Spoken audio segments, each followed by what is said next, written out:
Hey y'all, Zach McDonald, your real estate agent with Real Property Associates, and this is my Seattle real estate market update for March 2025.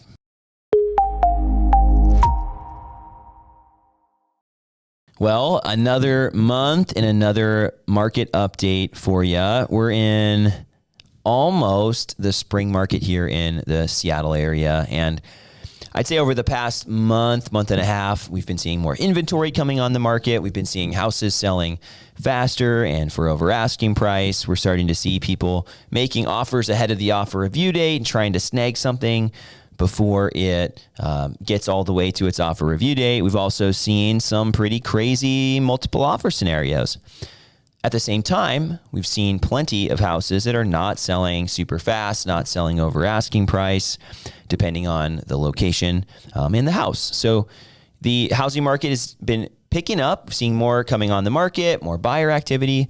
But at the same time, it doesn't necessarily guarantee if you're selling that it's going to be skyrocketing and selling way over asking price. And it also doesn't mean that as a buyer, that's going to be your reality either. Some houses are still not selling with that same frenzy as others. Now, before we get into the update, I always like to share a client story. And I had some clients that I've worked with before. One of them bought his first house with me almost 10 years ago and was recently married.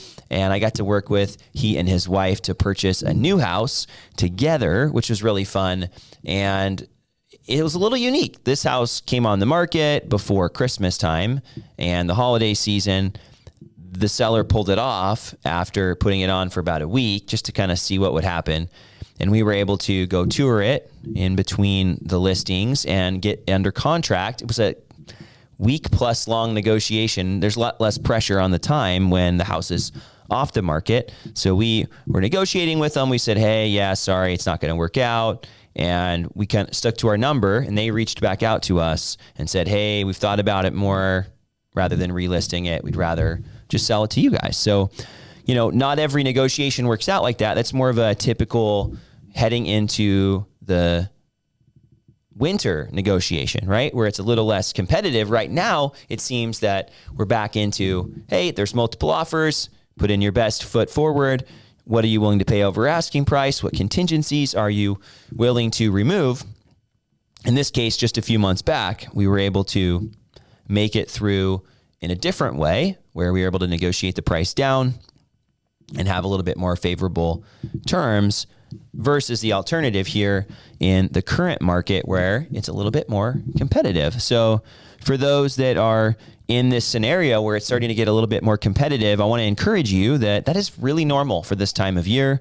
There are some buyers that maybe haven't been successful yet and have been waiting for an opportunity. There are also people that have a really tight timeline and they're really pumped and they have to make it happen. And then there's just some people that are, I'm going to win no matter what type of people. And it's hard to compete with that. So what happens is typically this time of year, you have some people that are willing to do crazy things because they love the house. And once those people buy, then it gets a little bit easier for people that maybe aren't as aggressive, but also as more and more supply and more choices come on the market, it becomes a little bit easier as well. So if you're a buyer right now, take heart. It's not going to be like this all year, most likely, if it's like any other year. But right now, the housing market is getting pretty competitive for buyers out there. If we look at interest rates, I don't think interest rates are playing a huge piece, at least as far as changing the housing market. They've been hovering around 6.8% for a few weeks. Today's Mortgage News Daily survey was 6.79, so nothing really out of the ordinary for the past few weeks. A little lower than where we were to start the year, a little around 7. But for buyers, it hasn't really changed too much over the past couple of years. It's kind of up and down mortgage market. It would be great if we got back into the low 6s, maybe even dropped into the 5s, but there is no guarantee of that, and a little maybe less hope of that now in our current situation than where we were thinking maybe things might head in the fall last year. Let's look at median sales price. So Seattle, 2.1% up from last year, $949,000, $950,000.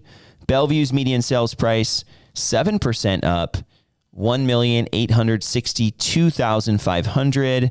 Bellevue's always been way more expensive than Seattle, at least over the past 10 years or so. Over in Bellevue, you're going to find more planned neighborhoods, newer houses, and closer proximity to the east side. So some people are looking for that, and they want newer, nicer, and you tend to pay for newer and nicer, whereas Seattle's been around for a long time, and we have a ton of houses that are built in the early to mid 1900s, a little bit different vibe, a little more character, I would say, in Seattle, depending on the neighborhood that you're in, versus Bellevue, where, it feels more like a suburb that's turning into a big city or a bigger city here over the past 10 or so years.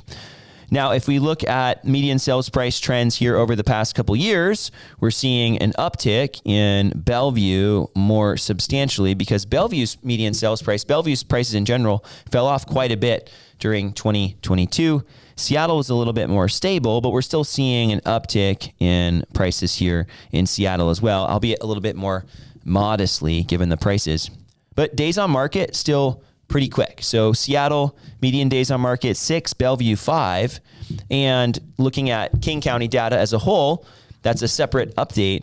Those days on market are a little bit higher for the county as a whole, but faster in Seattle. Seattle's average days are about the same as King County. They're at 30 days on market, Bellevue being 12. So selling a little bit quicker on average in Bellevue. But those trends have been down over the past few years. So 2023, 2024 to today, we've seen a kind of gradual transition from houses being on the market a little bit longer to starting to average a little bit less time on the market again.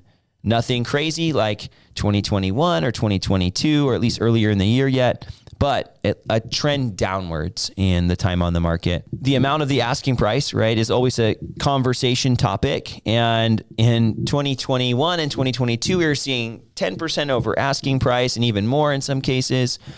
I saw 30, 40% in some instances that my clients were competing in, which thankfully they didn't get some of those purchases. But looking at the amount over asking in Seattle, 3.2% on average, which is more than last year. So last year it was a little bit less, 1.4% more this year. Bellevue, 5.2% over asking price on average, 2.2% more than the same time last year. And I like that year over year comparison because it gives a good idea for the same time of year, spring market starting to pick up. We're almost into the spring market. And so seeing how that affects things as well. Real estate is seasonal. So every time of the year has a little bit different number no matter what the market's doing. And so it's nice to see those comparisons on that month over month basis, but also more importantly, in our case, the year over year basis. Now let's look at new listings too. New listings are up barely in Bellevue, 85 new listings, 2.4% more than last year, 10.7% more new listings in Seattle. And that would give us 674 for those that are really, really into the data here. If we look at the closed sales, 443 in Seattle, which is slightly down year over year, 0.2%. Bellevue, 6.1% more closed sales, 52, but still not the same amount as what we've been seeing coming on. But the better number for that is going to be pending sales. So closed sales would have been sales that were pending last month. Pending sales now would be the activity that's currently happening. And in Seattle, we saw 7.7% more pending sales. So we saw new listings 674. We saw 520 pending sales in Seattle. And then we saw 85 new listings in Bellevue, and we saw 55 pending sales in Bellevue. So we are seeing that the amount of homes on the market is trending upwards, right? If you're seeing more new listings, you're going to have more of a buildup of the supply. So Seattle saw 38.5% more houses at the end of the month than the same time last year. And Bellevue, 22.4% more houses available. And that means that the supply numbers are picking up. Seattle's getting closer to that magic number where maybe market might slow down a little bit, 1.6 months of supply. Bellevue at 1 month. I tell people when you get closer to 2, the closer you are to seeing the housing market stalling out a little bit on price or maybe slowing down a little bit. when you start to get below 1 month or closer to 1 month, that's when you're seeing a lot more competition, which makes sense. We're kind of in that phase heading up to 2, getting more and more supply. So if we continue to get more supply over the next few months, that's typically why, one of the reasons that the summer is a little bit slower here in the Seattle area. Now, I want to do something new here. I want to share some data that I've been trying out in my weekly videos, and I want to share some more specific data for Seattle, and we'll talk about Bellevue here too briefly so you can compare. But I'm able to pull the last week of data for Seattle. Now, it's anonymous, so I don't know exactly which listings or what areas, but I can look at Seattle and I can say, hey, we've got our median sales price over the last week. It hasn't closed yet, so these are houses under contract. These numbers are going to change. $964,000 was the median sales price over the past week in Seattle. That's pretty cool. The average percentage of list price was right at asking price. And we were talking about that we're a little bit over for the month of February, but maybe things might slow down. So a little bit less than what the numbers were for the month of February. Looking at Seattle, we saw 33% of homes sold with multiple offers. That's a pretty healthy number of sales. Pending inspection. So some people will go and proceed without an inspection contingency. A little bit of a risky strategy. In this case, 45% of buyers wanted an inspection or included that in their offer. 55% did not in Seattle. So just thinking about the competition, when you can, typically buyers do. And when it's a little more competitive, that's where they might remove that contingency. Sometimes sellers are providing those reports now, which is nice, but not necessarily reliable either. So there's pros and cons to accepting or utilizing the seller's inspection versus just getting your own inspection. Every inspector sees things a little bit differently. Financing addendums included in an offer, 57% in Seattle. That means almost half of the buyers did not either get a loan or they didn't include a contingency for their loan. So they're willing to risk not getting the house and their earnest money associated with it. And the inspections, that one is going to potentially cost you money down the road, right? Whereas the financing addendum is only really that important if you need to get out of the contract because of your financing situation, or maybe it doesn't appraise and that's a problem for you as well. I think nobody wants to overpay for a house, right? So the appraisal is a very valuable tool. I'm seeing less and less where an appraisal is even part of the deal. It's interesting. We're seeing more and more automated appraisals where, depending on how much you're putting down or where you're buying, the computers are saying, we don't need an appraisal. And at the end of the day, the appraisal is for the lender, not for the buyer, even though the buyer wants to know what the info is. The reason you're getting an appraisal as part of your financing is because the lender wants it to make sure they're not overextending themselves with a loan. Now, the escalation addendums, this is interesting. 18% of buyers in Seattle included an escalation addendum, meaning they were offering to pay more than what their initial offer was, depending on how other buyers reacted. And, it's probably safe to say that there were at least that many multiple offer situations where homes sold over asking, or at least could have. But at the same time, if there were more multiple offer scenarios, maybe some just went ahead and offered more without that escalation addendum. So that's Seattle. Now let's take a look at Bellevue. Let's look at Bellevue's data here now. Median sales price last week, $1,978,500. So more than the average for February, if we're looking at that data. And we're seeing houses on average selling at asking price in Bellevue. It looks like today, 3% over. So again, this is just a week-long snapshot. So some days a little bit more, some days less, but the last week, right at asking price on average. We're seeing multiple offers. So we're seeing 56% of sales with multiple offers. This is a very high percentage. This is more than Seattle considerably. The pendings with an inspection addendum, 11%. That means a ton of people are removing that contingency, or they are pre-inspecting the house, or the seller provided a pre-inspection. But in some way, they're trying to get rid of that contingency because it's so competitive. And with this many multiple offer scenarios, it makes sense. These buyers are also paying a lot more for their house. Maybe they can afford to take that risk of not having the inspection, but still, 11% is a small number. 89% of people in Bellevue, buying in Bellevue, said, you know what, no inspection addendum. That's crazy. But that means it's a lot more competitive than what we've been seeing in Seattle. Pendings with the financing addendum also super low. Only 28% of buyers used the financing addendum in Bellevue.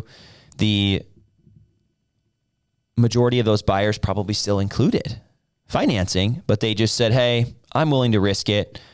And the pendings with the escalation addendum, 22%, doesn't match up as well as some of these numbers, which are pretty dramatically skewed towards this multiple offer scenario. So I'm going to venture to say that there were quite a bit more that sold over asking price than this 22%, but 22% of people at least utilized the escalation addendum as part of their offer strategy. Essentially, it's a silent bid form. You say, hey, I'm willing to pay this much more than a competing buyer all the way up to whatever this number is. And it's kind of a blind bid at that point with your top number on there. Now, looking at these numbers, it's certainly a lot more competitive than Seattle over in Bellevue. And I would say that was the case for a lot of the more desirable East Side neighborhoods. But it's fascinating to see, even without the multiple offer scenarios, how many people are still not including those financing or inspection addendums. They're not the same numbers, right? You're seeing people that are maybe cash buyers, yes, but also buyers that maybe are removing those anyway, and maybe they're just paying asking price or just a little bit less than asking price. But buyers that are willing to be a little bit more aggressive on their terms in the offer, and maybe not as aggressive on the price. But we're still seeing, as we saw earlier, houses selling over the asking price. So overall, Seattle and Bellevue's housing markets are picking up. King County is a competitive housing market to buy in. Seattle and Bellevue are some of the more competitive places to buy. There are certainly other neighborhoods near and around Bellevue that are more competitive to buy in, but there are also plenty of places for buyers to pay quite a bit less and have some less competition. So if you made it all the way to the end here, I know that this was valuable for you. So please consider subscribing to the channel for more videos like this. And of course, if there's any way I can help you bring value to your situation, whether that's a buyer meeting consultation or a listing, a sales consultation, I'd love to be a resource for you.